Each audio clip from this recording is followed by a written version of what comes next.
अमरावती विमानतळावर व्यावसायिक उड्डाणांना 1 वर्ष पूर्ण झालं। वर्षभरात मिळालेला प्रतिसाद पाहता महाराष्ट्र विमान विकास कंपनी म्हणजेच MEDCनं आता या विमानतळावरून रात्रीचं उड्डाण सुरू करण्याचा तसंच मुंबई व्यतिरिक्त इतर शहरात उड्डाणं सुरू करण्याचा विचार करत आहे। पुढील जुलैपासून अमरावतीच्या विमानतळावरून रात्रीचं लँडिंग सुरू होऊ शकतं असं MEDCने सांगितलं आहे।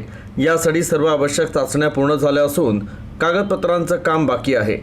MEDCनं सांगितलं की प्रादेशिक हवाई संपर्क वाढवण्यासाठी आणि त्याद्वारे प्रदेशाची अर्थव्यवस्था मजबूत करण्यासाठी अमरावती विमानतळ विकसित करण्यात आलं आहे। सर्व आवश्यक निकष पूर्ण करून मुख्यमंत्री देवेंद्र फडणवीसांच्या पाठिंब्यानं आणि दूरदृष्टीनं हे विमानतळ बरोबर 1 वर्षापूर्वी कार्यान्वित झालं।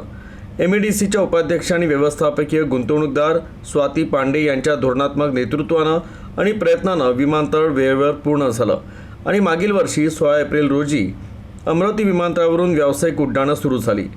त्यावेळी देशाचे नागरी हवाई वाहतूक मंत्री आणि इतर मान्यवर उपस्थित होते। सुरुवातीला अमरावतीतून आठवड्यातून केवळ 3दा उड्डाणं व्हायची, जी आता वाढवून 5 करण्यात आली आहे। प्रवाशांचा आत्मविश्वास सातत्यानं वाढत आहे। देशांतर्गत हवाई वाहतूक जाळ्याच्या विस्तारामुळे भविष्यात इतर शहरांशी संपर्क निश्चितपणे वाढेल असा विश्वास व्यक्त करण्यात येत आहे।